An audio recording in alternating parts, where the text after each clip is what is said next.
Well, hello everyone. Welcome to Redneck Ways. How's everybody out there in YouTube land? Well, I hope you guys have fun and dandy. Guys, tonight we're going to be talking about this Hummingbird. It is the Hummingbird Super 60. And I know nothing about this at all. I bought a boat. It's a 1976 boat, and this was on it. And it still looks like it's in really good shape, but I have no idea. I'm learning how to find, the depth and everything, and it's all sonar and everything. But we're going to watch a quick video on it, and it kind of explain a little bit more about it, because I'm lost. But we're going to take this apart here in a minute.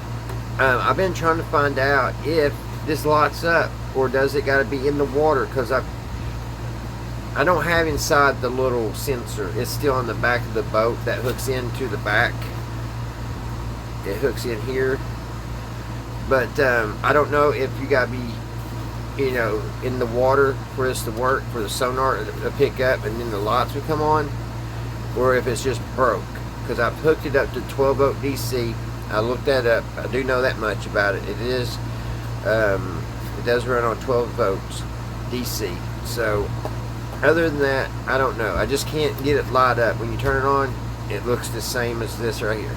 So let me flip the screen around, and we're going to look at this. Now, this is almost 50 years old. This is first technology. It actually, sonar, of course, started in World War either one or two, when they was looking for the submarines, and then they went from there. And then after the war, they try to make it where the bassmen, the sportsmen, can try to catch the big bass. And this came out. And there's a lot to it. So let's watch the video, guys, together.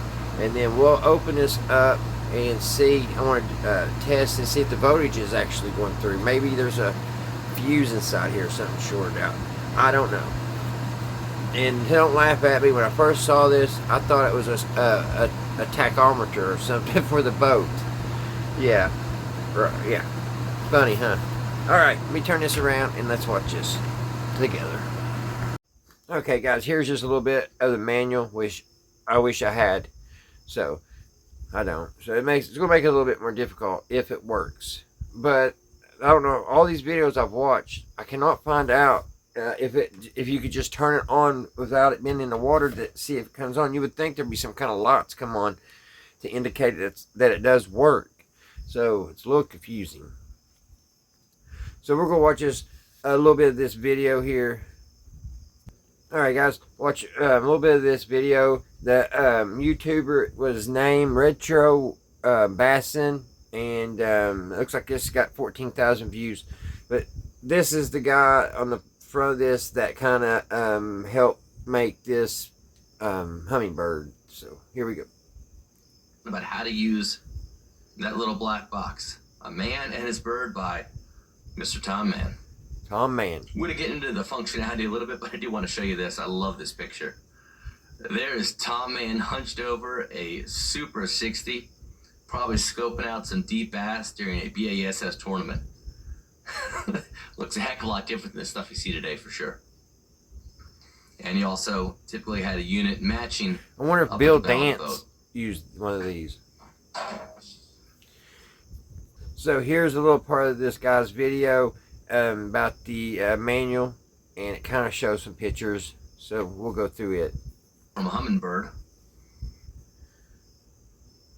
This is pretty cool. Check it out. So there is a history of sonar.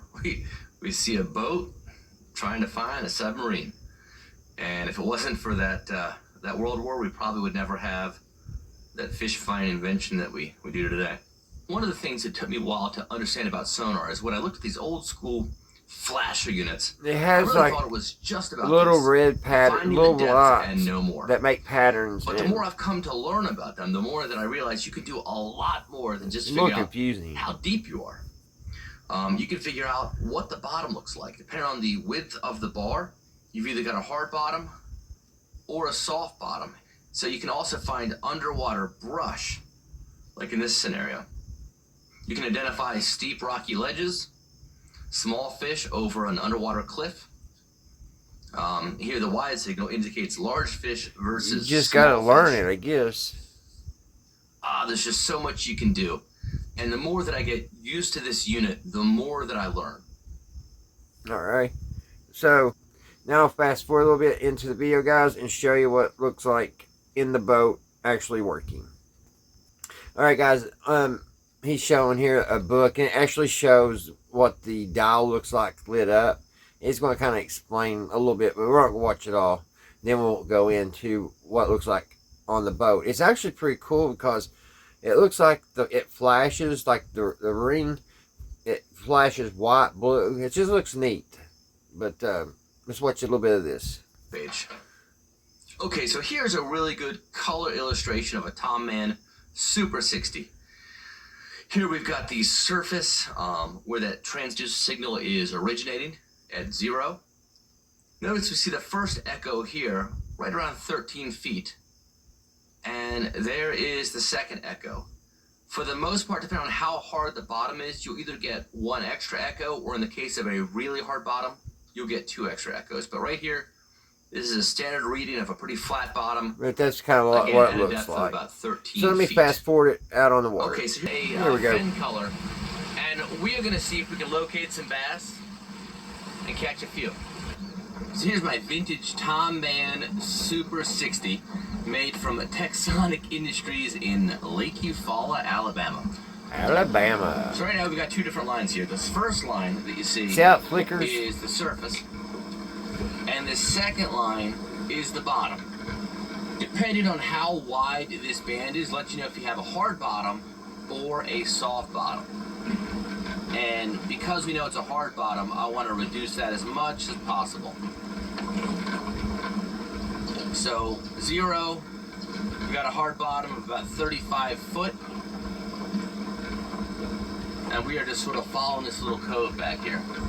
Now, any intermittent blips, there's a couple different things that can happen. One is if you see an intermittent blip in the water column, that can be fish. If it's just a quick flash and then goes off. If it's a little bit more solid at the bottom, it could actually be a weed line or even a structure. If you had a tree, let's say we're in 45 feet of water, if the tree was 10 feet tall, you would actually see some extra blips up in here that would be more solid and consistent than a fish blip. Okay, so we just graphed a point up here. Alright, guys, so I'm going to show you first how this don't work. It don't come on. So let me grab my battery. Alright, I got my battery. So let's hook it up. Hook the ground. And whoever owned this boat before just had it on a regular plug on the boat. But it is DC. It is DC. I looked it up. Now, I guess where it's so old, there's not that much information about the Hummingbird. Just outdated. So we've got our 12 volts going through it. So here's the switch. So I turn it on, and you would think you would see some kind of lights or something to indicate that's working, but you don't. So maybe one of you guys out there may have owned one of these, and maybe you know if it's got to be in the water. But we're going to see if we can take it apart and just check and see if we're getting voltages through the circuit. Now maybe you guys saw the video. It's been a couple weeks ago. I bought this cheap little drill set for $10 at the flea market. And we're going to give it a try out tonight. And we're going to see if it'll take these screws out. I kind of have my doubts it's going to. Okay, guys, first thing we probably need to do is take these knobs off. So, let's pop them off. We got those off. We'll set those aside. And it don't look like it comes apart no other way than right here. We'll go ahead and take this power cord off so it won't be in our way.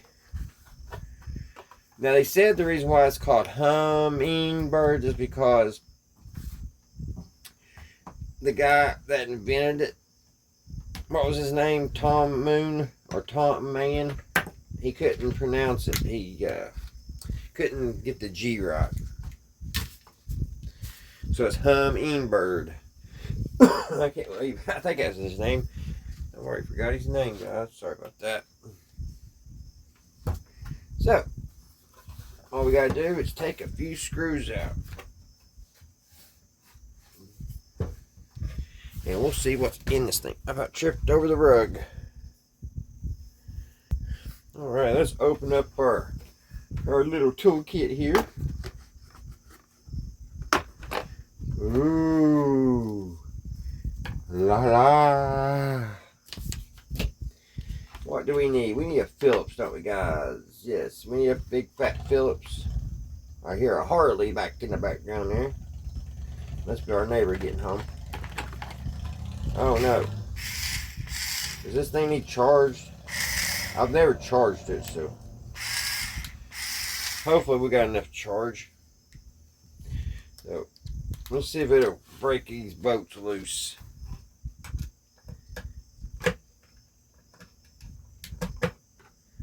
I don't think this one's going to fit. Oh, wrong way. Yeah. Well, there's our first screw. Set these aside.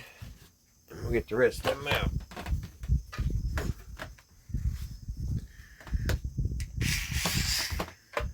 Let's see here. Need the extension. Let's see. Get an extension here. I think I got it. Here we go. We'll just use this one.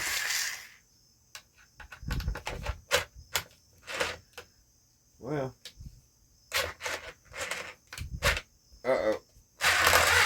It did it. Now, I haven't never charged this, guys, so it could be a little weak from that.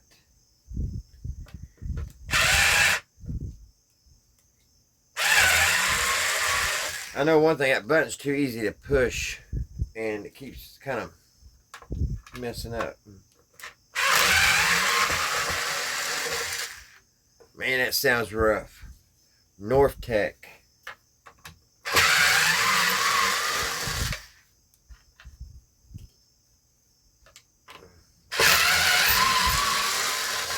I'm actually surprised where I have it charged. It's got most of these out by just the factory charge.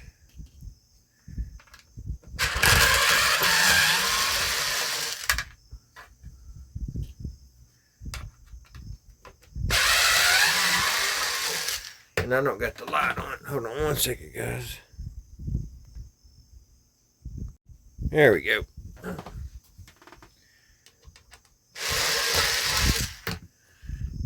I've never seen anyone inside one of these. Have you guys? Did my lamp just go out? What the heck's going on around here? Is the ghost messing with me again? This is a pro model. And like they said, it was made in Alabama. With Mr. Man. He put a lot of his money in researching this.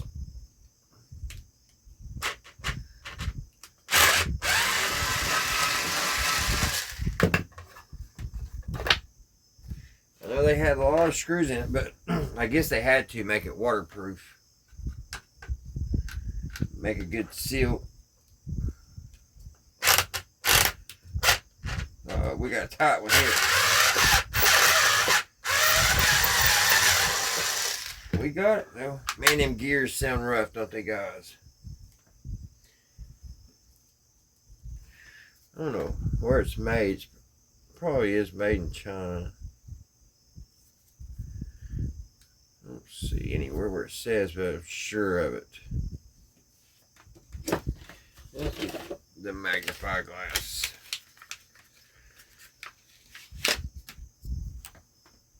Let's see here.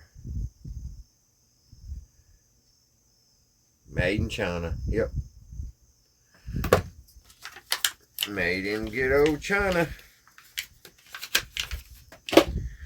Alright, we got 2 more screws. Can it do it?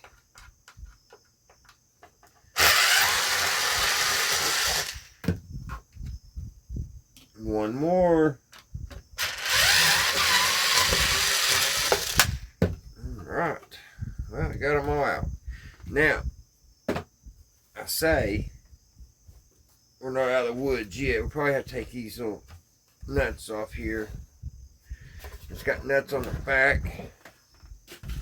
It's just plumb full of nuts. So I have got to get something to get that off. Let me be right back. Alright guys, let's see if this will get them off there. It should.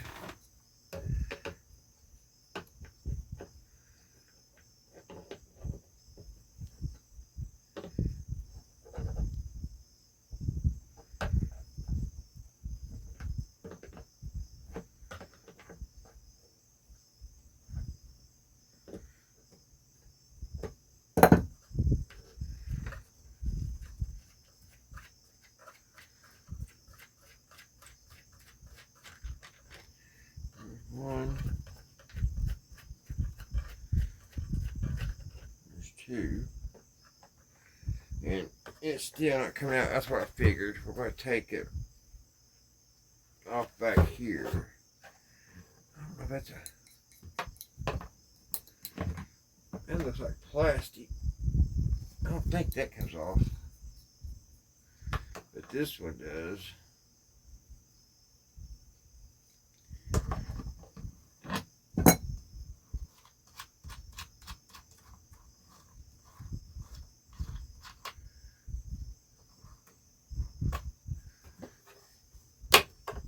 Uh-oh. That's not good.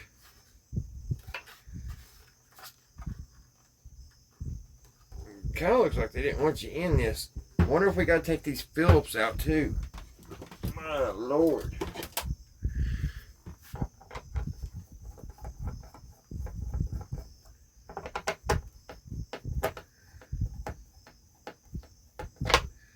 It's hard telling what we'll find in here.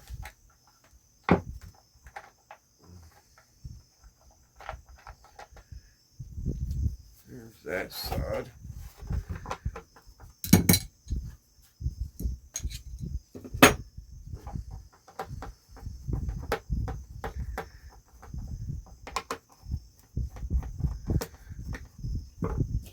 I don't know why I didn't use this.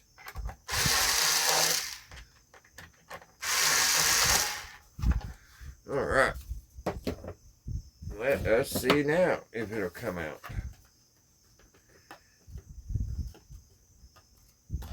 And that is a big negative. So is that a nut? It don't look like it's a nut. I mean, it does, but it don't look like one that comes off. But I guess it is. I'm going to have to go back over to the garage and get a pair of channel locks, guys. Because this don't come out far enough. Almost, but not quite. Well, maybe. There. I squeezed on it. And got it.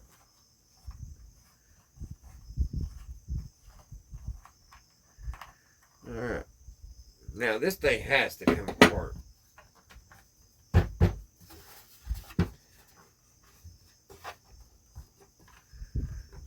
Alright, now I'm confused.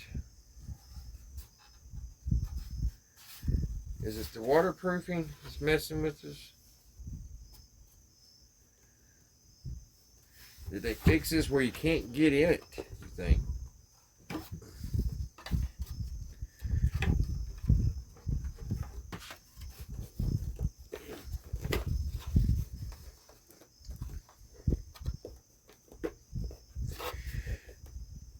Well, I don't know if I could tap it with a hammer.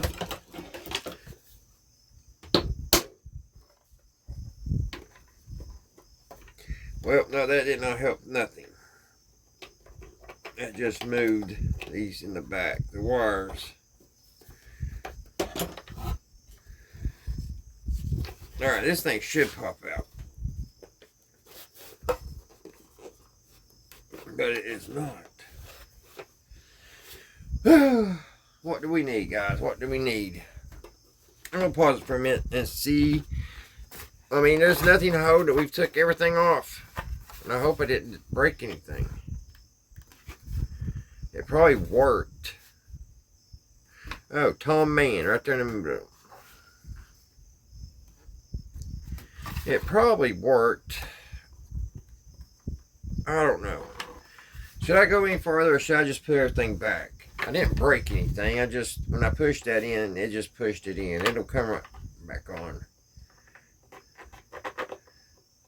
And we can put everything back on. I don't know. I know if I try to get this screen out, I probably will break something. I just thought it would pop right out of there. And as you see, it will not. Unless I could get a hold in there and let me try one more thing. Let's try one more thing. Let's try these dental tools. And let's see if we can pull it out. Let's see. Let's try this one first. See if we can get a hold of it and pull this out. Ooh, I put a scratch in it. Well, let's try the one with the curve.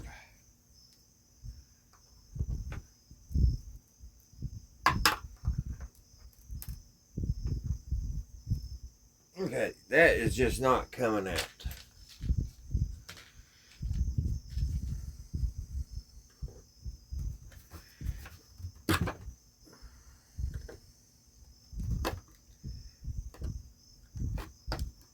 No, it don't matter what I try here. It's not coming out, guys. Well, that kind of moved. I think I'm getting a little movement. It's slow.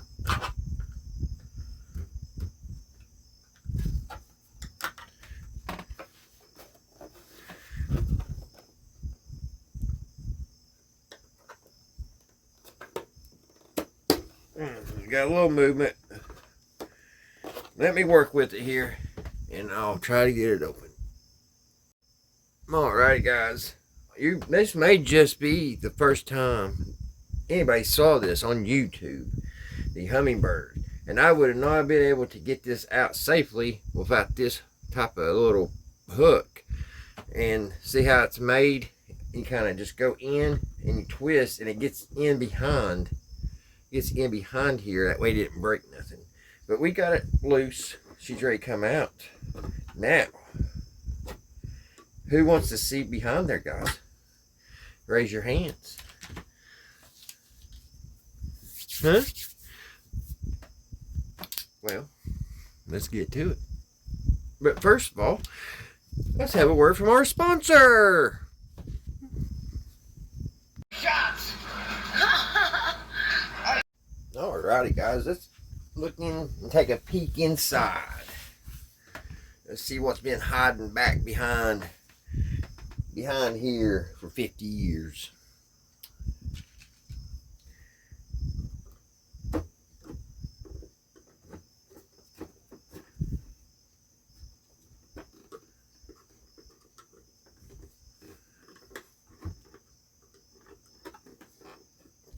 Did I get it?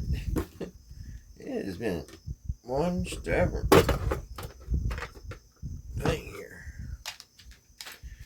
Put our tools up. So here we go, guys. Here's what we're looking at. My gosh, it's a little bit more to it than I thought. Look at all this. Just look at all this stuff. Wow. It's in a pretty thick box. I guess it was sealed. That's why it was so hard. I don't know why it was so hard to get apart. One of the hardest things I've taken apart for a while. Take a look at this, guys. Ain't this neat? Now it looks like it has a little motor in here. I guess it spins this. There's something in, definitely spins. Man, this thing looks complicated.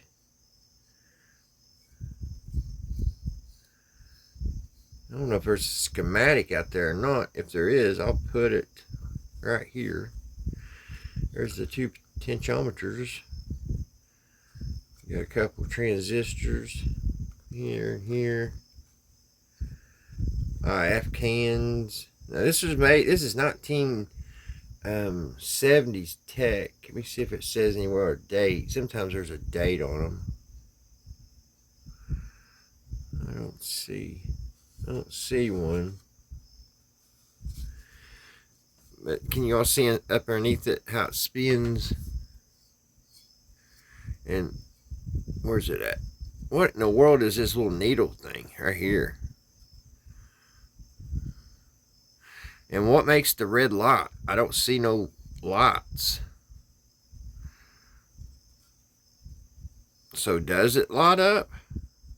Well, it'd have to light up. I don't understand. Do you guys? Now, what I was wanting to do, because everything on this old 1976 boat has been corroded.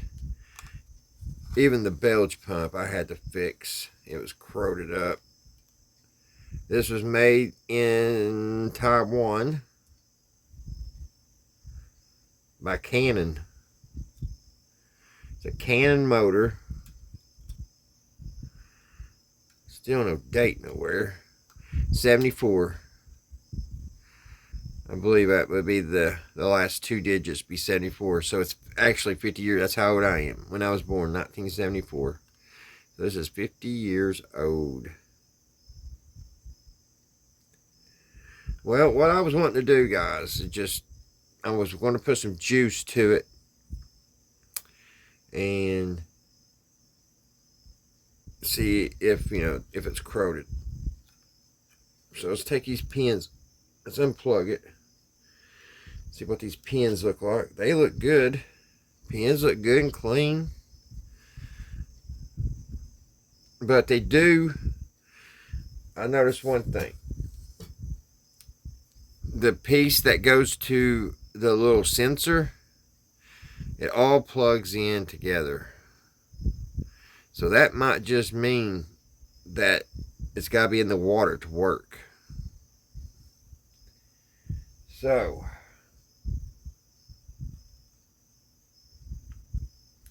we'll put 12 volts to it and see. There's a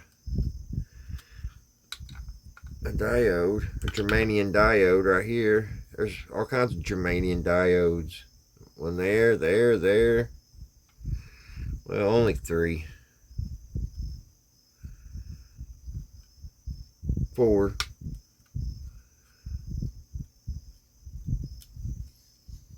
Smells old. It's like old electronics.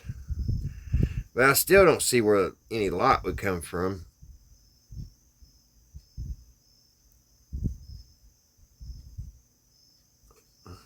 Unless it's, I don't know.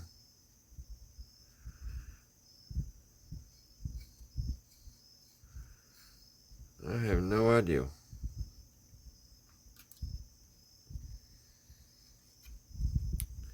So let's put some juice to it, see if it does anything. Let's put the knobs on so I can turn it on.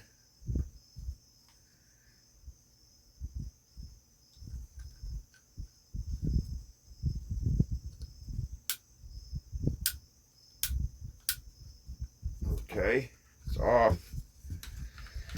Let's stick 12 volts to it, guys. Get the battery back over here. Where is my leads? Oh, where are they? Did one of you guys sneak in here and get it? Hold on. Alrighty, guys. I've got 12 volts running to it. So let's see what she does. I heard it. That was weird. What's it doing here? Nothing touching, is it? Why is my thing arcing? It's arcing inside there. Why? Why are you arcing? That's weird. Let's see what it does. And nothing.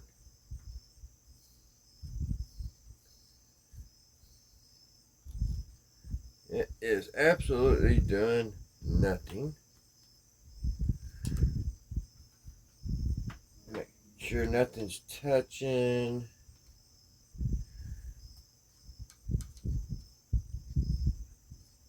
That was weird how that was arcing inside there. Unless my wire's coming loose. Okay, let's see. Let's hook it up. Make sure it's on. It is on. And I'm just going to see, guys, if we're getting juice through it. So let's get the multimeter. The good old multimeter.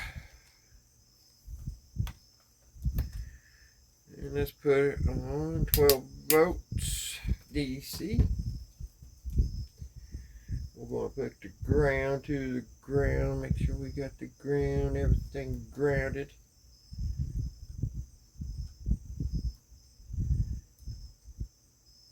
And we have volts.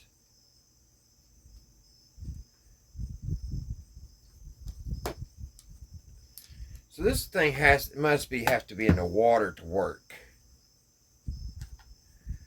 Can y'all see that multimeter, guys?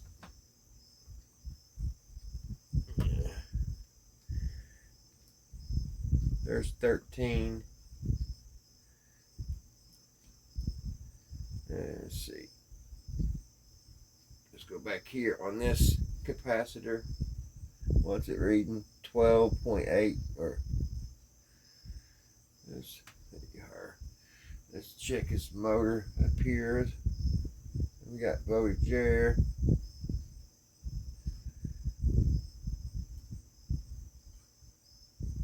You got a little transformer on it also. So we definitely got voltage. So I'm assuming that this needs to be in the water to work. Maybe one of you guys out there know. Do you all? This is all new to me. All new to me, guys. Never had a depth finder. But the voltages are going through. So I guess it just has to have the sensor to start making it go. There's no lots to lot up that I can see. So write down in the comments if you all know. Piece of 50-year-old technology here. Now I'm not going to put this back together tonight. I'm tired. It's late. It's 12 o'clock. I just want to make this video and show you guys what one of these look like inside. And maybe see if one of you guys know if it has to be hooked up to the sensor. Which, see, the sensor's hooked to the bottom of the boat. And I would say, you know, you got to have it to bounce bounce back and forth. And I say it's what it is. So, and it has this weird odor. And I ain't going to say it's pleasant, because it's not. But if this thing's sitting on this boat for 50 years, it is in really good condition, ain't it, guys? Really good. It looks like it's been inside of a garage in the box all these years, but it's been on the boat. It has been on the boat. So there we go. A 1974 Tom Mann Hummingbird Super 60 waterproof depth sounder. And they're still asking about $100 for these on eBay. So hopefully I didn't mess this one up, which I don't think I did. It came apart pretty good once we figured out how to get in there and pull it off. And when I pushed in, I was afraid I broke something here, but it just pushed into the It just pushed in the back, these back in the back of this, so it's fine. It's fine. Fine and dandy. And I'm getting slap happy. Alrighty, guys. Hope y'all found some kind of enjoyment out of this. Maybe you never saw one of these. I haven't. First time for me. I'm just going to put it all, get back together, stick it on the boat, and Saturday, when I'm on the lake, I'll flip her on and see what it does. That'll probably answer my question, won't it? You all seen in the video, it looked like there was lights back here. And we did see little red lights. So where's the lights? I don't understand. Where's the lights, guys? Where's the light supposed to come from? It don't make sense. It does not make sense. Where is the LED? Well, this wouldn't have LEDs, would it? It would have just regular bulbs. Unless this little needle here makes sparks. I don't know. I don't know. Alright. Until the next one, guys. I'll see you right here at Redneck Ways. Bye, guys. And that's a wrap. Cut. Pack it up.